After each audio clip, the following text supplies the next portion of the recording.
पिछले कुछ दिनों से जिस तरह से जनता को फ्री में मिलने वाली सुविधाओं का विरोध किया जा रहा है, इससे एक मन में शक पैदा होता है कि क्या केंद्र सरकार की आर्थिक हालत बहुत ज्यादा कहीं खराब तो नहीं हो गई है। अभी थोड़े दिन पहले ये अग्निवीर स्कीम लेके आए, अग्निवीर योजना जब लेके आए तो कहा गया कि अग्निवीर योजना लाने की जरूरत इसलिए पड़ी क्योंकि सैनिकों का जो पेंशन का बिल है वो इतना ज्यादा बढ़ गया है कि केंद्र सरकार उसको बर्दाश्त नहीं कर पा रही।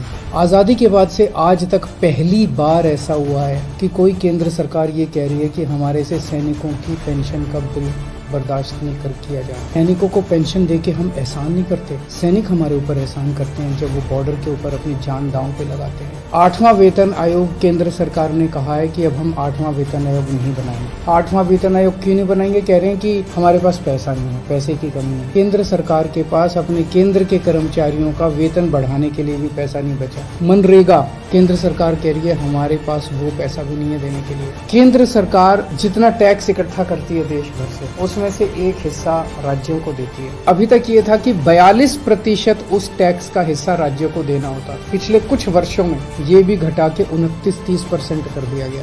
कह रहे हैं पैसा नहीं। आजादी के बाद से आज तक 75 साल मना रहे हैं हम आजादी के। पहली बार एक गरीब आदमी की गेहूं और चावल के ऊपर टैक्स लगाया गया, खाने पीने की चीजों पे टैक्स लगाया गया। कभी नहीं लगाया, किसी सरकार ने लगाया, किसी सरकार ने इतना क्रूर कदम नहीं उठाया। ऐसी क्या हालत हो गई केंद्र सरकार की कि गरीब से गरीब आदमी की खाने के ऊपर टैक्स लगाने की नौबत आ गई, जो आज तक 75 साल में कभी नहीं हुआ था। और अब कह रहे हैं कि सारी जितनी सुविधाएं जनता को फ्री में मिलती हैं वो बंद होनी चाहिए। सारे सरकारी स्कूल या तो बंद किए जाएं और या सारे सरकारी स्कूलों में बच्चों से फीस ली जाए, ऐसा कह रहे हैं। अब सोच के देखो, अगर सरकारी स्कूलों में फीस लगने लग गई तो बच्चों को तो कोई नहीं पढ़ा पाएगा। आधे से ज्यादा बच्चे इस देश के अनपढ़ रह जाएंगे। देश आगे कैसे बढ़ेगा? कह रहे हैं कि सारे सरकारी अस्पतालों के अंदर अब पैसे लगने चाहिए। सरकारी अस्पतालों में जो फ्री का इलाज होता है वो बंद होना चाहिए। गरीब आदमी के पास इलाज कराने के पैसे नहीं है, वो कहाँ से लाएगा पैसे इलाज कराने के लिए? और जिसके पास पैसे नहीं है उसका इलाज नहीं होगा, मर जाएंगे गरीब लोग इस देश। और अब ये कह रहे हैं कि राशन भी फ्री का राशन भी बंद होगा, फ्री नहीं होना चाहिए। प्रश्न उठता है ये सारा पैसा केंद्र सरकार का गया कहाँ?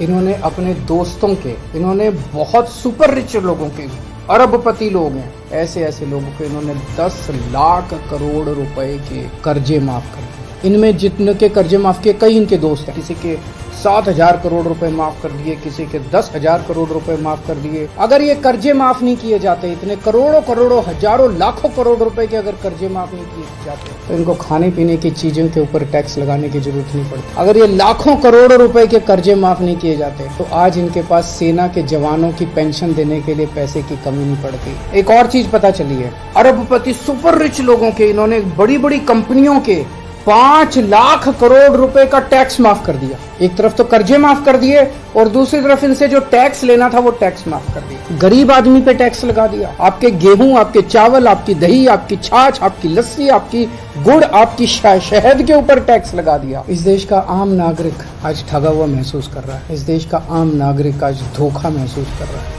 ऐसे देश आत्मनिर्भर कैसे बनेगा? ऐसे तो अपने देश के युवाओं का और बच्चों का भविष्य अंधकार में। अगर ये देश कुछ चंद लोगों के लिए चलेगा, अगर सारा सरकारी पैसा कुछ चंद लोगों पे उड़ाया जाएगा तो देश आगे कैसे बढ़ेगा?